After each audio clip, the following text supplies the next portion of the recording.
Marcos capítulo 5. Vocês estão comigo, gente? Vocês estão felizes de estar aqui essa noite? Marcos 5, versículo 21, diz assim a palavra do Senhor: Tendo Jesus voltado de barco para outra margem, uma grande multidão se reuniu ao redor dele, enquanto ele estava à beira-mar. E então chegou ali um dos dirigentes da sinagoga, chamado Jairo, e vendo Jesus, prostrou-se aos seus pés e lhe implorou insistentemente: Olha, minha filhinha está morrendo, venha por favor e impõe as suas mãos sobre ela, para que ela seja curada e viva. E Jesus foi com ele. Uma grande multidão o seguia e o comprimia, e estava ali uma certa mulher, que havia 12 anos, vinha sofrendo de uma hemorragia. Ela padecera muito sob o cuidado de vários médicos e gastara tudo o que tinha, mas ao invés de melhorar, ela só piorava. E quando ouviu falar de Jesus, chegou por detrás dele, no meio da multidão, e tocou no seu manto, porque pensava: se eu tão somente tocar no seu manto, ficarei curada. Imediatamente cessou a sua hemorragia, e ela sentiu no seu corpo que estava livre do seu sofrimento. E no mesmo instante, Jesus percebeu que havia saído dele poder, virou-se para a multidão e perguntou: quem tocou no meu manto?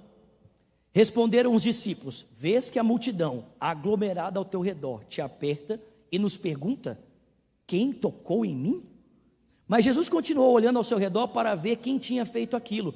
E então a mulher, sabendo o que tinha acontecido, aproximou-se, prostrou-se aos seus pés e, tremendo de medo, contou-lhe toda a verdade. E então ele disse a ela: filha, sua fé a curou, vá em paz e fica livre do teu sofrimento. E então Jesus ainda estava falando, quando chegaram algumas pessoas da casa de Jairo, que era o dirigente da sinagoga, e disseram: olha, sua filha morreu. Disseram eles: não precisa mais incomodar o mestre. Não fazendo caso do que eles disseram, Jesus disse ao dirigente da sinagoga: não tenha medo, tão somente creia. E não deixou ninguém segui-lo, senão Pedro, Tiago e João, irmãos de Tiago, o irmão de Tiago. E quando chegaram à casa do dirigente da sinagoga, Jesus viu o alvoroço, com aquele pessoal chorando e se lamentando em alta voz. E então ele lhes disse: olha, por que vocês estão com esse alvoroço, esse lamento? A criança não está morta, ela apenas dorme. Mas todos começaram a rir de Jesus. Ele, porém, ordenou que eles saíssem, tomou consigo o pai e a mãe da criança, os discípulos que estavam com ele, e ele entrou onde estava a criança, tomou-a pela mão e lhe disse: Talita cumi, que significa: menina, eu te ordeno, levante-se. E imediatamente a menina, que tinha 12 anos de idade, levantou-se e começou a andar. E isso os deixou atônitos. Alguém pode dar glória a Deus por isso? E ele deu ordens expressas para que não dissessem nada a ninguém, e mandou que dessem a ela alguma coisa para comer. Amém? Vamos orar, irmãos? Pai Celestial, muito obrigado por essa noite. É muito bom podermos estar na tua presença, Senhor. É muito bom quando nós estamos reunidos em seu nome e podemos perceber a sua presença no lugar em que estamos, no ambiente que estamos. Porque, Senhor, se o Senhor não estiver presente, Pai, não faz sentido nenhum estarmos num culto. Se a tua graça não se manifestar no nosso meio, é em vão nós nos ajuntarmos aqui. Mas porque a sua presença está nesse lugar, e porque a sua graça é perceptível, que prazer para nós. Podemos dizer como Pedro naquele dia, em Mateus 17, que bom estarmos nesse lugar. Queremos permanecer aqui, Senhor, junto aos teus pés, para ouvirmos a sua voz, sermos alimentados pelo Senhor. Pedimos que o Senhor nos dê olhos para ver, ouvidos para ouvir e um coração sensível para receber aquilo que o teu Espírito deseja falar ao nosso coração. Ao pregador dessa noite, conceda-lhe graça, para que, tendo ele a sabedoria vinda do Senhor, ele possa compartilhar a tua palavra ao coração do teu povo. Te pedimos isso juntos aqui, em o nome de Jesus. E quem crê, diga. Irmãos, eu quero ir bem reto e direto ao assunto, amém? O tema da minha mensagem essa noite é como a fé se expressa, amém, queridos? Eu não sei se você já percebeu, mas Jesus não deixou nenhum escrito que ele mesmo escreveu. Tudo que nós sabemos sobre Jesus vem das mãos dos seus discípulos, do contato que eles viram Jesus ter com outras pessoas.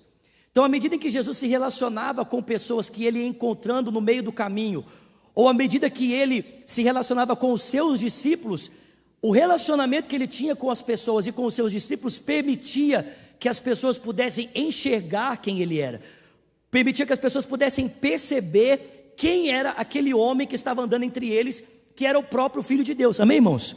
Então preste atenção. A primeira lição que nós precisamos aprender aqui é essa, irmãos. Se nós queremos conhecer um pouco de Jesus e queremos ter uma experiência com Ele, isso só acontece dentro da realidade do relacionamento. Ninguém pode ter uma revelação de Jesus, ninguém pode conhecer Jesus se não propor a se encontrar com Ele, se não propor a ter um relacionamento com Ele, se não se propor a perceber quem Ele é na sua experiência com Ele. Ou nós conhecemos Jesus por aquilo que os outros escreveram sobre Ele, não há problema nenhum, né? Nós conhecemos Jesus a partir do que as pessoas escreveram sobre Ele, ou nós o conhecemos de experiência prática. Qual é a diferença de alguém que conhece Jesus a partir daquilo que lê e de alguém que conhece Jesus a partir daquilo a partir de alguém que tem uma experiência com Ele? É que a pessoa que tem uma experiência com Ele tem a sua vida transformada, e alguém que apenas lê a respeito dele tem apenas uma informação sobre quem Ele é. Então o meu desafio para mim e para você nessa noite é que a gente não saia daqui apenas com uma informação sobre Jesus, mas que a gente saia daqui com uma experiência com Ele, amém? Assim como essas pessoas que estão descritas aqui no texto, porque eu não sei se você acredita nisso, mas eu acredito que ainda é possível termos experiências com Jesus. Eu acredito que ainda é possível nós sermos tocados por Ele, ouvimos a sua voz, nos relacionarmos com Ele, amém, irmãos? Preste atenção, eu não acredito que a única relação que nós podemos ter com Jesus é aquela que é descrita no texto. O Jesus que nós servimos é um Jesus vivo, amém? E aquilo que o texto escreve a respeito dele é apenas para nos encorajar a caminharmos em direção a Ele e mergulharmos um relacionamento com Ele, para que também possamos experimentar o que essas pessoas experimentaram. Tem alguém comigo aqui? Você crê como eu? Irmãos, eu creio que o nosso Jesus está vivo, amém? E se nós queremos ter relacionamento com Ele, um fator imprescindível para a relação com Jesus é confiança, é fé. Hebreus 11:6 diz que se nós cremos em Deus, se nós queremos nos relacionar com Deus, nós precisamos crer que Ele existe, e precisamos crer que Ele é galardoador daqueles que o buscam. Não dá para se relacionar com Jesus ou com Deus sem que haja um nível de confiança na pessoa dele. E a questão é, quando nós depositamos a nossa confiança em Jesus para desenvolvermos um relacionamento com Ele, como essas pessoas que eu acabei de ler no texto tiveram com Ele, a pergunta é, como essa confiança, como essa fé se expressa na direção, ou como essa fé se expressa na vida de alguém que caminha na direção de ter um relacionamento com Jesus?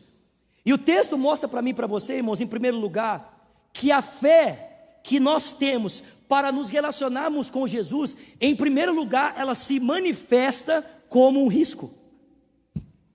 Tem alguém comigo? A primeira dimensão da fé, irmãos, para alguém que quer ter um relacionamento com Jesus, é uma fé que se manifesta na dimensão de um risco, de alguém que corre um risco, porque ousou se lançar na direção de Jesus e ter um relacionamento com Ele. E por que eu digo isso? Porque o texto conta para nós duas histórias muito interessantes. A primeira, de um religioso, um cara chamado Jairo, que era o dirigente de uma sinagoga. Agora pensa comigo, naquela época o movimento religioso odiava Jesus. Os religiosos não queriam ver Jesus nem pintado de ouro. Pelo contrário, foram eles que conspiraram juntamente com a cultura do seu tempo e com o poder político para que Jesus fosse crucificado. Esse homem chamado Jairo é o dirigente de uma sinagoga, ou seja, o dirigente de uma igreja que compõe a cúpula desse poder religioso. Então imagina o que significava para Jairo se dispor à plena luz do dia, no meio de uma multidão, caminhar na direção de Jesus para se lançar em um relacionamento com Ele. Jairo estava correndo um grande risco, irmãos. O texto bíblico diz para mim e para você que as pessoas naquela época não tinham nem coragem de dizer que tinham se encontrado com Jesus, porque elas tinham medo de serem expulsas da sinagoga, tinham medo de serem expulsas da igreja. Então, se alguém se encontrasse com Jesus, fosse tocado por Ele e dissesse para os líderes religiosos: olha, eu me encontrei com Jesus, tive uma experiência com Ele, minha vida foi transformada por Ele, essa pessoa seria expulsa do culto. Mas o Jairo estava disposto a correr risco, porque ele queria ter um relacionamento com Jesus. Ele não pensou nas consequências que o poder religioso poderia trazer a ele por estar se lançando a uma relação com Jesus. Ele sabia que precisava muito mais do que o risco que poderia correr. Por isso ele caminhou resolutamente na direção de Jesus e disse: Jesus, eu preciso de você. Não importa o que isso custe ou quanto risco eu possa correr. Minha filha está enferma e só o Senhor pode mudar essa realidade. Então, irmão, presta atenção. Se eu e você queremos ter um relacionamento com Jesus, em primeiro lugar, a fé se manifesta como um risco. Pode ser arriscado para mim e para você nos lançarmos em um relacionamento com aquele que pode transformar a nossa vida, amém, irmãos? Porque eu não sei se você já ouviu isso, mas a coisa mais perigosa que pode acontecer quando a gente ora, sabe o que é? Deus responder. Sim ou não, irmãos? Essa é a coisa mais perigosa. Exemplo, posso dar um exemplo pessoal? Exemplo, eu estava orando e pedindo a Deus para ser pai, amém? Minha esposa está grávida.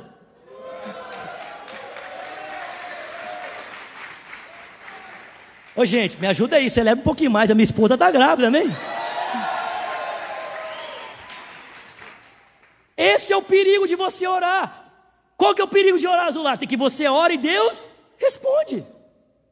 Só que, irmãos, preste atenção, não foi apenas Jairo que correu o risco por causa da sua fé, de se lançar em um relacionamento com Jesus. A mulher do fluxo de sangue também correu um risco. Porque segundo, irmãos, eu não vou ler o texto também para a gente ganhar tempo, amém?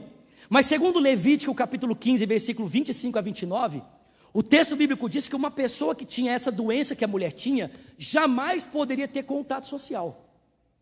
Provavelmente, irmãos, essa mulher, quando começou a desenvolver essa doença, ela foi expulsa de casa. Ela foi expulsa do contato com a sua família.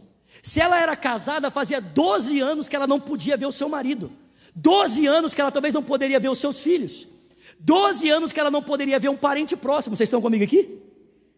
Eu não sei quantos de vocês sabem disso, mas em Belo Horizonte, na verdade no estado de Minas Gerais, próximo a Belo Horizonte, na cidade de Sabará, tem um hospital para um leprosário, para pessoas que sofrem de hanseníase, o que a gente chamava antigamente de lepra.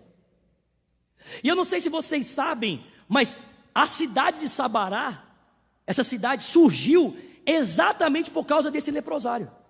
Porque as pessoas antigamente, quando tinham essa doença, quando tinham hanseníase, tinham lepra, não tinha cura. Então as pessoas eram expulsas da sociedade. E as famílias, com compaixão, com amor por essas pessoas, decidiam construir casas em volta desses lugares para poderem de alguma forma ter algum contato, nem que fosse visual, com seus parentes.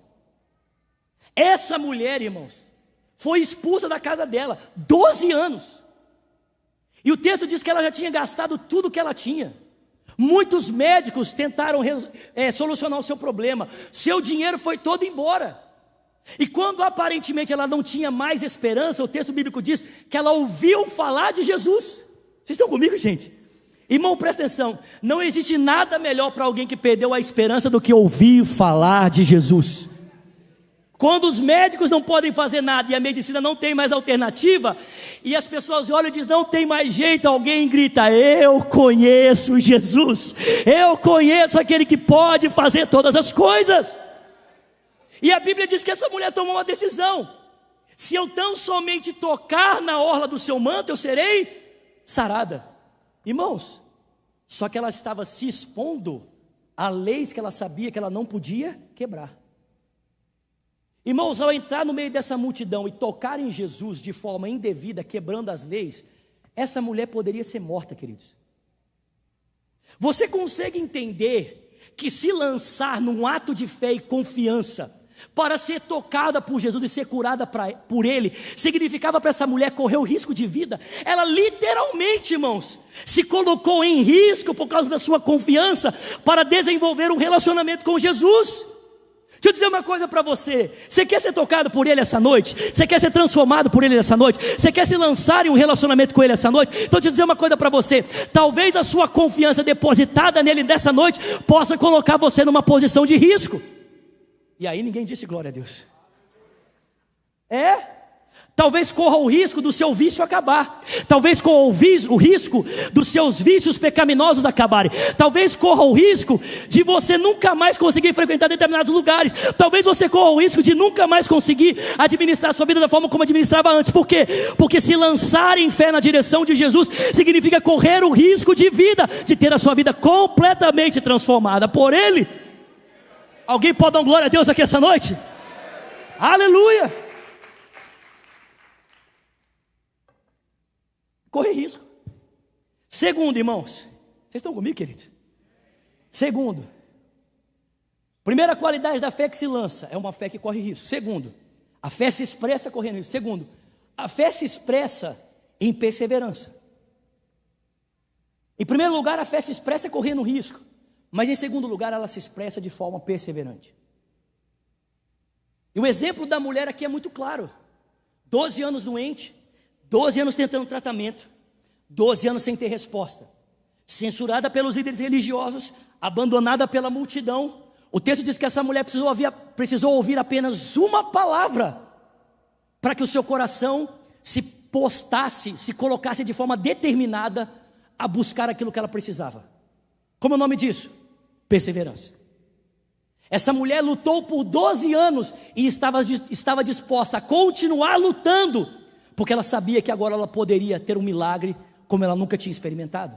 Vocês estão comigo? Perseverança.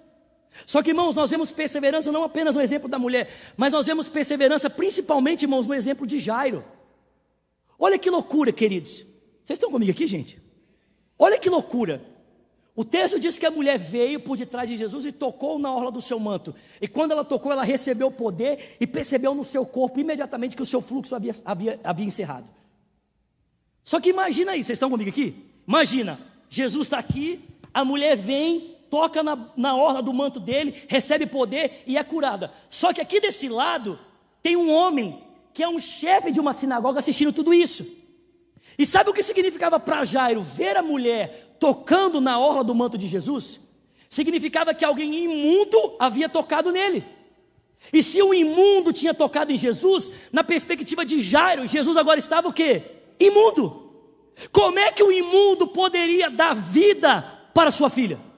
Como é que alguém que havia sido manchado na sua santidade poderia dar vida para a menina dele que estava prestes a morrer? Vocês estão comigo, irmãos?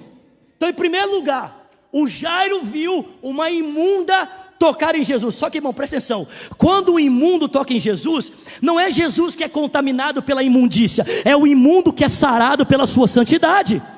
Tem alguém comigo aqui? Pelo amor de Deus, me ajuda, igreja. Então, em primeiro lugar, o Jairo viu uma imunda tocar em Jesus. Então, na cabeça dele, já zicou tudo. Segundo, o texto diz que a mulher... Jesus falou assim, quem me tocou? Aí eu disse, quem te tocou? A Bíblia diz que a mulher, constrangida pelo que tinha acontecido, ela se posicionou e disse, fui eu. E aí a Bíblia diz que ela começou a contar tudo o que lhe havia acontecido. Irmãos, era 12 anos de história. Eu não vou acrescentar essa informação, amém, irmãos? Eu não quero morrer na saída, amém? Disse o pastor Marcelo que era 12 anos mais mulher, amém? Foi ele quem disse, não eu, amém, irmãos? 12 anos de história, uma mulher contando, e Jesus está ali parado assistindo tudo, amém, irmãos? Presta atenção, o Jairo tem urgência, ele acabou de ver a imunda tocar em Jesus, e para piorar, a imunda está contando toda a história. Irmão, presta atenção, vocês estão comigo aqui? No meio dessa conversa toda, quando a situação pareceu que ia melhorar, a Bíblia diz que o pessoal chegou e falou assim, ô Jairo, não incomoda mais o mestre não, porque a sua filha já morreu. Irmão, numa situação como essa, o que você faria? Eu quero que você entenda, que a gente entenda junto aqui, que a fé que se manifesta na direção de um relacionamento com Jesus, ela precisa ser perseverante, ela precisa ser insistente. O Jairo, irmãos, tinha todos os motivos para desistir, e na verdade, o coração dele por um minuto pensou, quer saber de uma coisa? Deixa isso para lá. Mas Jesus disse para ele, Jairo, fica comigo, vamos junto. Eu ainda posso fazer o que você nunca imaginou que poderia acontecer. Irmãos, presta atenção, não sei se vocês entendem isso. Escuta isso aqui. O Jairo foi até Jesus buscando uma cura. Jesus deu a ele uma ressurreição. Eu vou repetir isso aqui, amém? Escuta o que eu estou te falando. Jairo foi até Jesus buscando uma cura. Na cabeça de Jairo, até onde o poder de Jesus poderia ir? Até onde, irmãos? Até a cura. Na cabeça de Jairo, se Jesus não fizer nada nesse momento, não existe mais nada que ele possa fazer. Só que Jesus estava dizendo para Jairo: Jairo, você está disposto a caminhar comigo até a cura, mas eu estou disposto a ir com você até a ressurreição, porque o meu poder não é suficiente apenas para curar o enfermo, o meu poder é capaz de ressuscitar os mortos. Alguém pode dar um glória a Deus por isso aqui? Seja perseverante. Uma fé que se manifesta na direção de um relacionamento com Jesus é uma fé que insiste, é uma fé que persevera, é uma fé que não desiste, porque está disposta a caminhar com Ele até a ressurreição. Irmãos, vocês estão comigo aqui? É uma fé que está disposta a ir com Ele até, se necessário, ver os mortos ressuscitarem. Irmãos, você já percebeu que nós muitas vezes queremos determinar até onde nós podemos ir com Jesus? Porque a gente quer dizer para Ele até onde o poder dele pode ir. Ah, Jesus, o teu poder... Não, Jesus, se o Senhor não fizer desse jeito aqui, eu não tenho como continuar caminhando com o Senhor. Só que Jesus está dizendo, não é eu que tenho que caminhar com você, é você que tem que caminhar comigo. Deixa eu ditar a jornada que nós estamos juntos. Deixa eu ditar até onde eu posso ir com você. Irmão, presta atenção, nós precisamos perseverar até que, se necessário, a gente veja os mortos ressuscitarem. Jesus disse para Jairo: Jairo, confia em mim. Esquece o que os outros estão falando. Esquece o que está acontecendo. Esquece o caos, esquece a desordem, esquece as palavras, esquece tudo, Jairo. Olha para mim e fica comigo. Sabe, nessa noite, irmãos, pelo amor de Deus, vocês estão comigo aqui, gente? Nessa noite Jesus está dizendo para muita gente aqui: esquece tudo, olha para mim e fica comigo. Esquece tudo, olha para mim e fica comigo, porque a sua jornada é comigo, você está entendendo? Não importa o que estão falando e nem importa o que está acontecendo. Irmão, presta atenção, o que você precisa entender é que você está caminhando do lado daquele que tem todo o poder e autoridade no céu e na terra. Aleluia. E último, irmãos, para nós encerrarmos aqui, caminhamos para o encerramento. Então, em primeiro lugar, uma fé que se dispõe a um relacionamento com Jesus é uma fé que corre riscos. Segundo, uma fé que se dispõe a um relacionamento com Jesus é uma fé, irmãos, que é perseverante, está disposta a caminhar com Ele até, se necessário, ver os mortos ressuscitarem. Amém? E por último, uma fé, irmãos, que caminha com Jesus é uma fé que está disposta a receber Jesus. Aí o amém foi muito fraco, irmãos. É uma fé que está disposta a receber Jesus. Porque, irmãos, eu não sei se vocês estão entendendo isso, mas Jesus deu a essa mulher e a Jairo muito mais do que eles queriam. Jesus deu a eles a si mesmo. Porque, irmãos, presta atenção, Jesus não quer nos dar apenas o que nós precisamos, Ele quer se dar a nós. E, irmãos, entenda uma coisa: mais do que aquilo que você precisa, mais do que aquilo que você acha que você precisa, você tem realmente uma necessidade maior. E a necessidade maior que nós temos, irmãos, não é apenas de um milagre no nosso corpo, ou de uma transformação na vida de alguém que nós conhecemos. A nossa maior necessidade é de nós termos Cristo na nossa vida, é de nós termos Jesus na nossa vida. Vocês estão comigo aqui? Jesus não deu apenas o que eles queriam, Ele deu a si mesmo.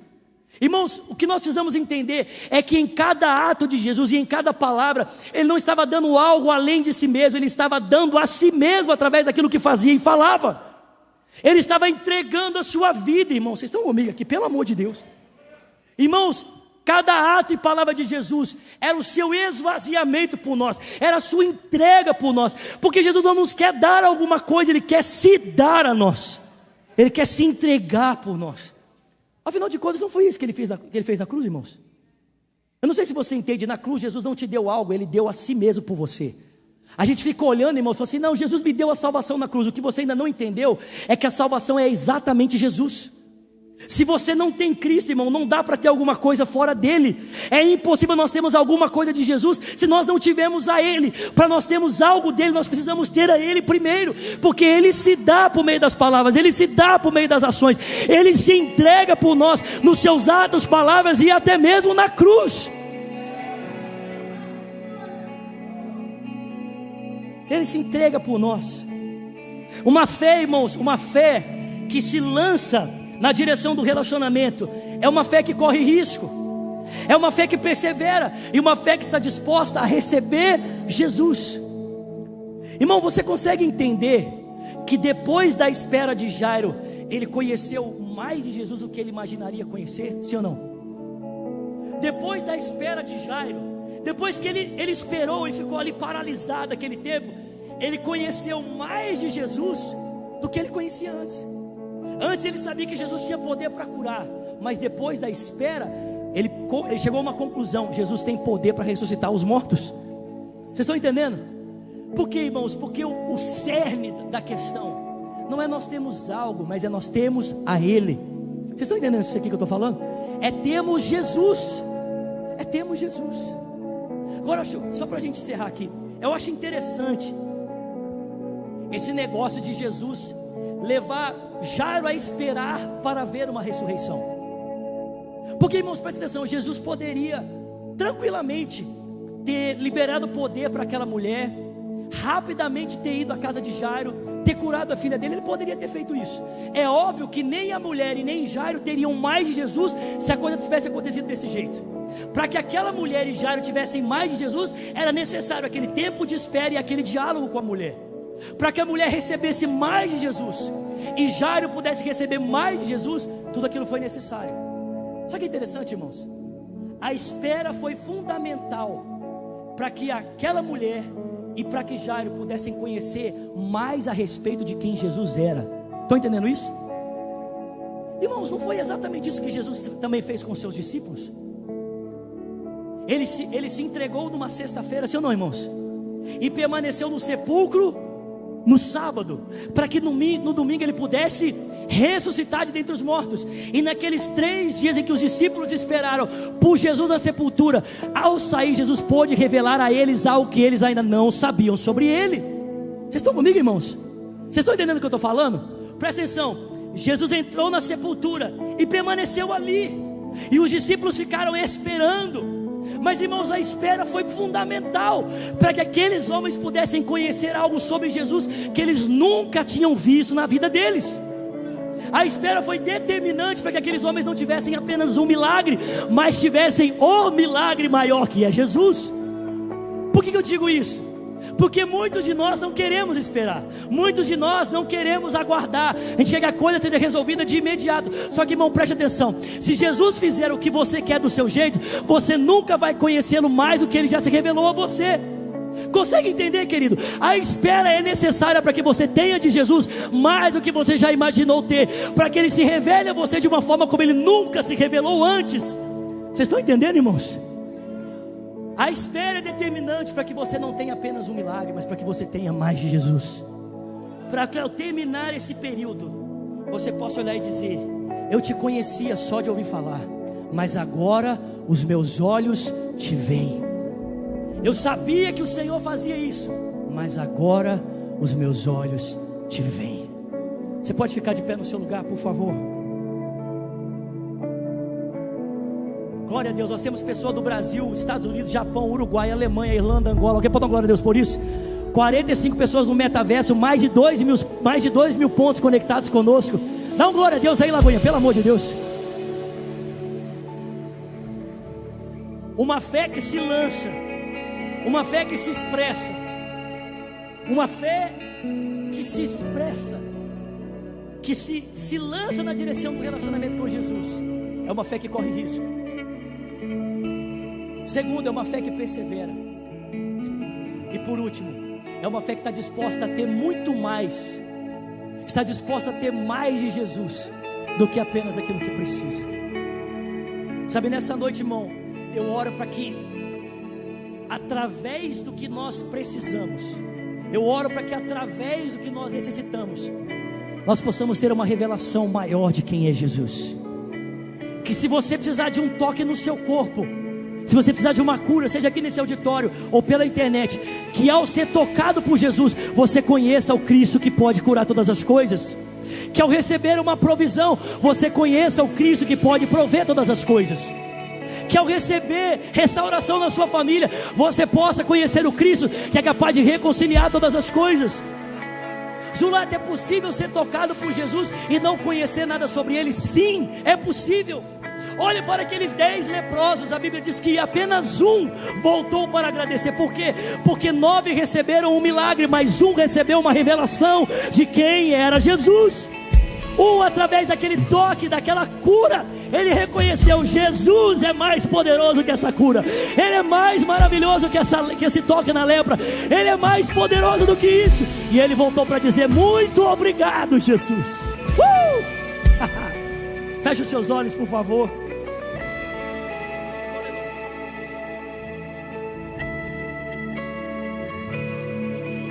Você pode levantar suas mãos a Ele.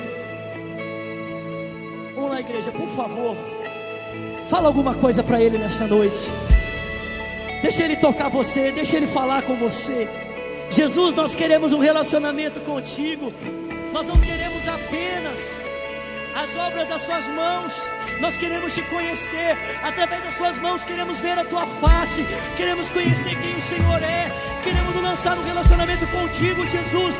Nós não estamos apenas atrás de um santo milagreiro, nós estamos atrás, por meio desse toque, por meio dessa cura, por meio dessa manifestação milagrosa. Nós queremos te conhecer mais, nós queremos mergulhar mais fundo em ti, Jesus.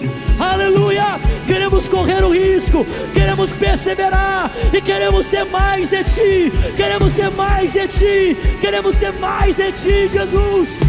Ei! Vamos, igreja, vamos. Só tu és santo. Aleluia. Só tu és.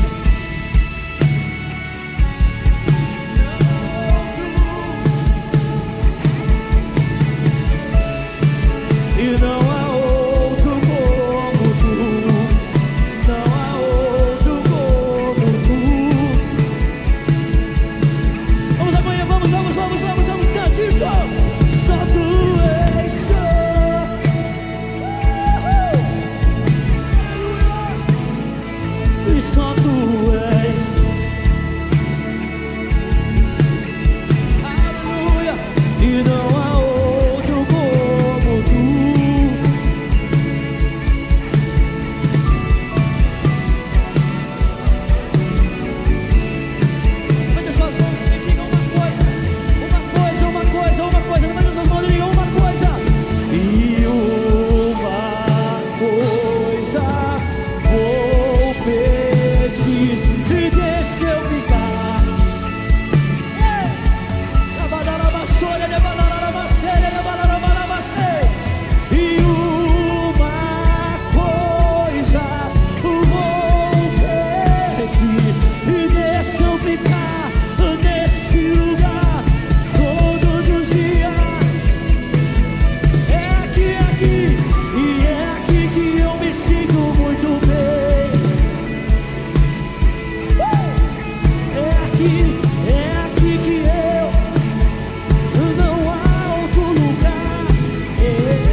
Suas duas mãos sobre o seu coração.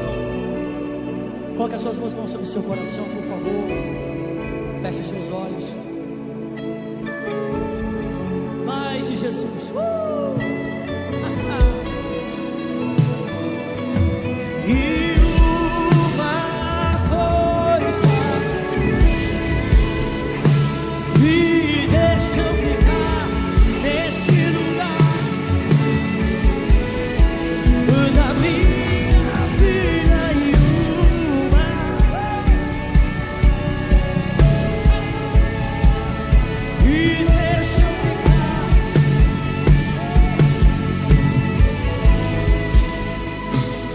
Ore comigo dizendo: Senhor Jesus, diga nessa noite, eu me entrego a Ti. Diga: eu corro o risco de ser Teu, de pertencer a Ti.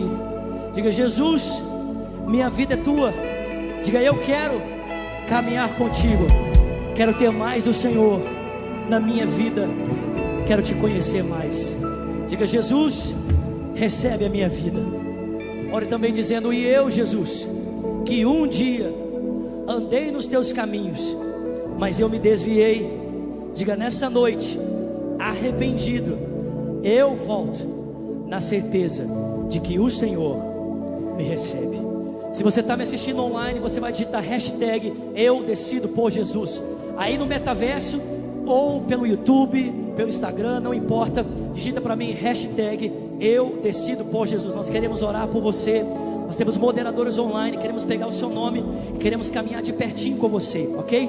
E se você está aqui nesse auditório, e você fez essa oração dizendo: eu quero entregar minha vida para Jesus do lado, ou você orou dizendo: eu quero voltar para Jesus, levanta uma das suas mãos, eu quero conhecer você e quero orar por você, bem alto, levanta bem alto. Tem uma mão levantada aqui, levanta bem alto. Você que diz: eu quero entregar minha vida a Cristo, eu quero voltar para Jesus. Tem mais uma mão levantada lá atrás, levanta bem alto, sem dúvida, sem constrangimento, não tenha medo. Nós queremos orar com você, queremos orar por você. Você que levantou a sua mão, sai do seu lugar, vem aqui pertinho de mim, deixa eu orar com você, deixa eu orar por você. Vem cá, sem constrangimento. Vamos aplaudir esse pessoal que está vindo, igreja, por favor. Isso, pode vir, vem cá, sem constrangimento. Vem mesmo, vem cá pertinho de mim. Isso, glória a Deus. Você pode aplaudir forte, Lagoinha. Você pode exaltar o Senhor por essas vidas aqui. Eita, glória a Deus. Glória a Deus. Estenda suas mãos para cá e ore comigo dizendo: Senhor Jesus, nós abençoamos cada uma dessas vidas.